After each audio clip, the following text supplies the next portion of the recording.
देखिए कॉन्ट्रैक्ट्स बहुत स्ट्रिक्ट थे। ऑफ कोर्स मैं लोगों को नहीं बता सकती थी कि मैं कैसी दिखती हूँ, मैं कौन हूँ, मेरा नाम क्या है, because people didn't even know कि मेरा नाम मोना सिंह है और जस्सी नहीं है। मुझे पहला अवार्ड भी जो मिला था जस्सी के लिए वो भी एज जसमीत वालिया मिला था। I did not get it as Mona Singh. तो कहीं ना कहीं वो लगता था कि अरे लोग मुझे कब देखेंगे। बट एक अलग हाई भी चल रहा था जस्सी का।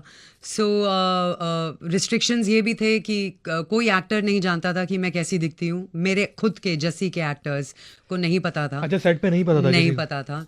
प्रेस ने, मीडिया ने चैनल को चैलेंज किया था कि हम इसका असली रूप आपके सामने लेकर आएंगे, ये कैसी दिखती है, कहाँ रहती है। तो चैनल ऑल्सो फ्रीक्ड आउट कि भाई तुम अपने घर से बाहर निकलो और हम तुमको होटल में डालेंगे। So I stayed in a hotel. मेरी गाड़ियाँ बदलती थी और मैं होटल के कमरे में पूरा लुक में तैयार होके फिर सेट पे जाती थी। बाप रे। मुझे वैक्सिंग अलाउड नहीं थी। I could not do my threading my eyebrows. मेरे फेस पे और बाल डाले जाते थे, मुझे ब्लीच करना मना था। तो ये बहुत रिस्ट्रिक्शंस थे to match up and keep up to the look of Jassi. But ये बहुत ही वर्थ इट था हमारे लिए एज एन ऑडियंस, क्योंकि मुझे याद है कि मैं स्कूल के बाद ये टेलीविजन पे आता था। हाँ, रिमेम्बर कि हम लोग फैमिली एक साथ बैठ के देखते थे ये शो। हाँ, तो आपके लिए, जैसे आपने ये पूरा बोला कि ये जर्नी की इतनी सीक्री सी थी, और तो आपके लिए एज एन एक्टर भी डिफिकल्ट था विद ऑल द कॉस्मेटिक्स या जो भी? देखिए मुश्किल तो था, और अगर आसान कुछ होता है तो उसकी वैल्यू नहीं होती। Right. Yes it was tough, but एक अलग ही हाई था वो ज़िंदगी का, बिकॉज इतना पॉपुलर शो, इतना प्यार मिल रहा था शो को। तो I was happily participating in everything. But आपके लिए सबसे चैलेंजिंग कैरेक्टर कौन सा था अब तक, be TV, reality, OTT, any? Actually मेरे सारे रोल्स अगर आप देखेंगे तो काफ़ी मैंने चैलेंजिंग वाले ही लिए हैं, राइट फ्रॉम जस्सी। बट एक तो होगा ना कि सबसे difficult?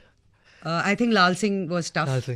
Lal Singh was tough because I was playing an age जो मैं नहीं थी। जब 60s में हम जा रहे थे एज में, तो बॉडी लैंग्वेज पे बहुत वर्क किया, वॉइस पे वर्क किया। रिफ्लेक्सेस स्लो हो जाते हैं विद एज, जैसे हमारे पेरेंट्स अब हैं। तो वो मेरे लिए बहुत चैलेंजिंग था। फॉर दिस कैरेक्टर क्या आपने पहले प्रिपरेशंस किए? डिड यू नोटिस समवन कि जैसे आपने बोला कि थोड़ा ओल्ड एज वाला था, सो आपने पहले प्रिपरेशंस किए वैसे? माय मदर, मैं सिर्फ उन्हीं को नोटिस कर रही थी, बिकॉज एक तो पंजाबी फैमिली थी एंड हम पंजाबी में बात करते हैं घर में। So I was mostly observing my mother. But अगर जस्सी के चैलेंजेस के बारे में आप बात करेंगे तो मतलब इट्स नेवर एंडिंग। मैंने ब्रेसेस पहने थे, जो something that I didn't have to wear for my teeth, because I had a perfect set of teeth.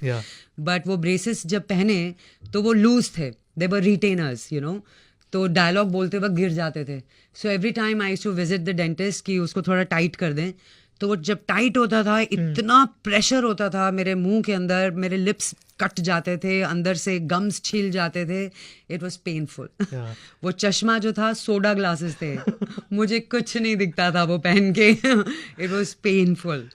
मेरे सर पे एक दिन शूटिंग के वक्त लाइट गिर गई थी, शूटिंग लाइट, एंड यहाँ पे मेरे को स्टिचेस लगे थे जो आज भी दुखते हैं, क्योंकि मेरे बाल यहाँ से शेव करके स्टिचेस नहीं दिए गए थे, ऊपर लगा दिए गए थे, बिकॉज मुझे शूट के लिए निकलना था। तो वो सब मुश्किलें हमने सही हैं। ये मेमोरी अभी यहाँ पे ये मेमोरी यहाँ है फ्रेश।